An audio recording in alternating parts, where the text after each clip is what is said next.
안녕하십니까, 이진영입니다. 측량 및 지형공간 정보, 우리 5번째 과목은 측량학 부분이 되겠습니다. 측량학이 측량과 관련한 기사에서 가장 중요한 과목이다, 기초가 되는, 기본이 되는 과목이다라고 볼 수가 있고요.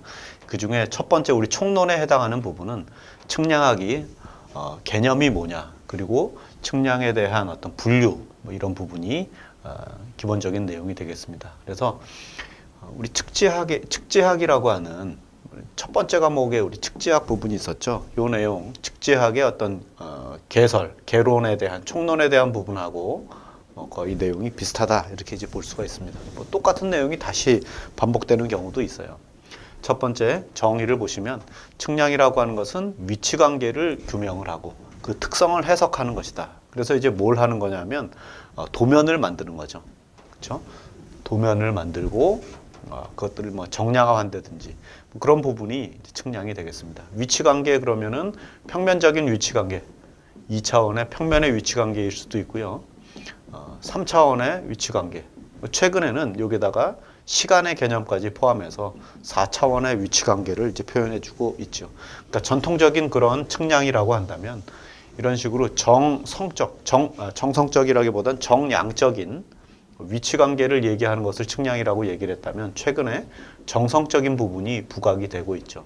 특성을 해석하는 부분을 우리는 정성적 측량이다라고 얘기를 하고 있습니다. 그래서 위치에 대한 개념을 정리를 하고, 그래서 이제 도면을 만든다든지 그런 걸 통해서 일련의 생활 환경을 개선한다든지 자연 환경 친화적인 그러한 경관 관측을 한다든지 이런 부분들도 측량이다라고 얘기를 하고 있는 거죠. 그리고 법규상에서의 어떤 측량을 정의를 하자라고 한다면, 법규가 여러분이 잘 아시는 대로 공간정보의 구축 및 관리 등에 관한 법률이 있습니다. 과거에 측량법이라고 했던 거를 측량 수로조사, 지적에 관한 법률, 이렇게 측수지라고 얘기했던 법률이 있었죠. 그것이 이제 공간정보의 구축 및 관리 등에 관한 법령으로 이름을 개명을 했습니다. 물론 이제 측수지와 공간정보 조금씩 달라지는 거죠. 측량법이 1960년대 만들어지고 나서 계속해서 이제 측량 산업의 근간이 되는 법률로서 활용이 되고 있었는데, 지금은 공간정보의 구축 및 관리 등에 관한 법령으로 규정을 하고 있습니다. 거기에는 공간상에 존재하는 일정한 점들의 위치를 측정을 하는 거죠. 그리고 특성을 조사하는 겁니다. 우리 정성적인 평가라고 얘기를 했습니다.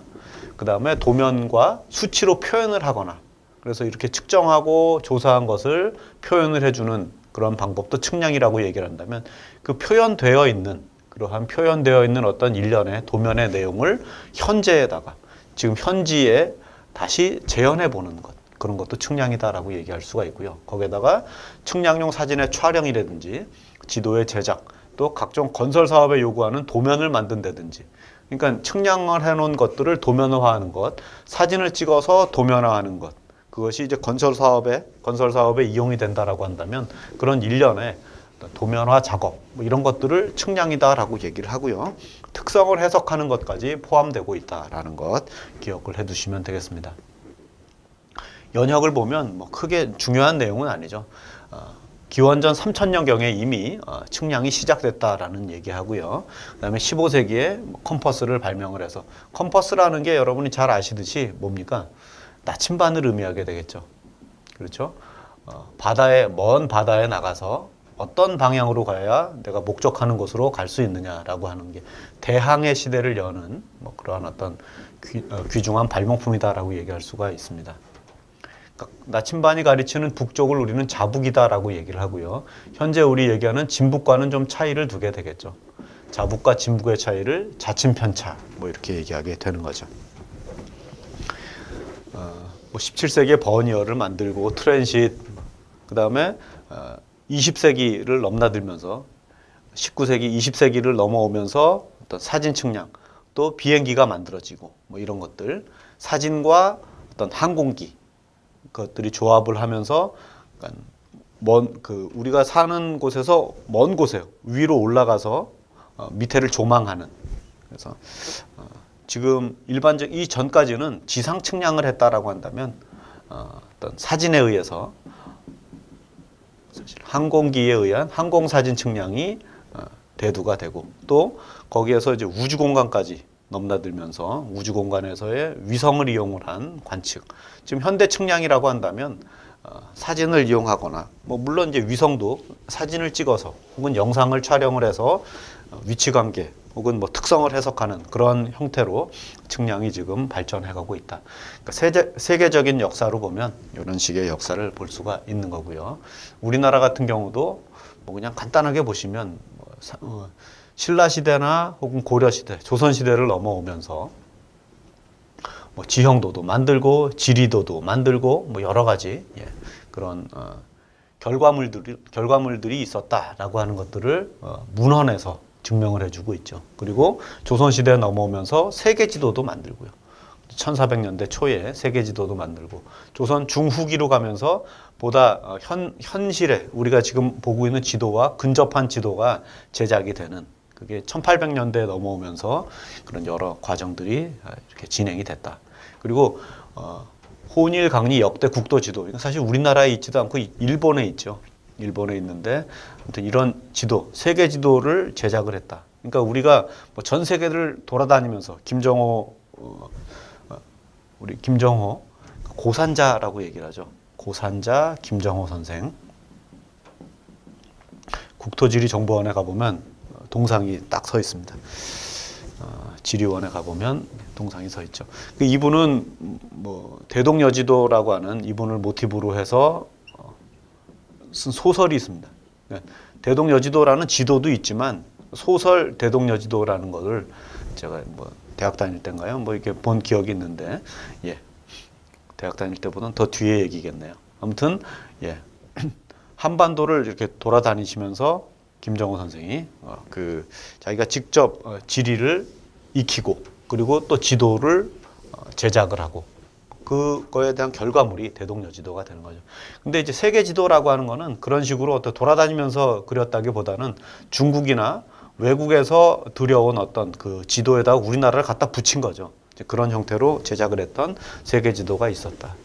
그러나 무슨 뭐 이 연혁이라고 하는 이런 부분들이 시험에 나온 적은 제가 알기로는 뭐 본 적이 없고요. 뭐 그래서 1910년대는 일제 강점기 때 일본에 의해서 토지조사 사업을 시행을 하고 그 이후에 어떤 대규모 측량을 해서 지형도와 지적도를 만들었다.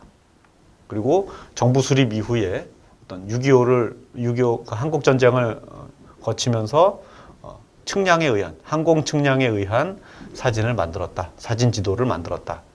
그래서 UTM이나 뭐 이런 투영에 의해서 도면을 만들고 그 이후에 일단 지리연구소를 설립을 하고 또 내무부의 국립건설연구소 그리고 뭐 여기 발전을 해서 국토지리정보원 예전에 이제 국립지리원이라고 얘기를 했고요.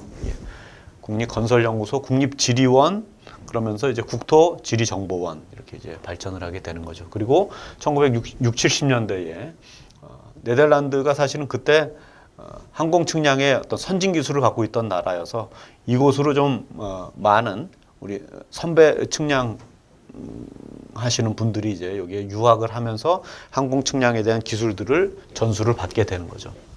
1세대 측량에 1세대 하셨던 분들이 어떤 노력에 의해서 항공 측량 기술을 전수하게 되고 현재는 뭐 항공 측량 기술을 우리가 활용을 해서 지도를 만들게 되는.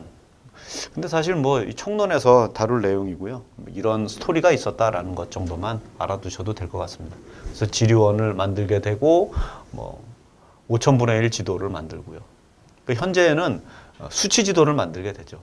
과거에 국가기본도라고 하는 것은 종이 지도를 만들었던 그런 부분에서 이제 컴퓨터에 의해서 열어볼 수 있는 수치 지도를 만들고 있다. 그리고 2000년 영상 지도, 사진 지도 이런 것들을 만들고 있다. 이런 식으로 흐름이 있다라는 것만 일단 보시고요. 크게 중요한 내용은 아니다.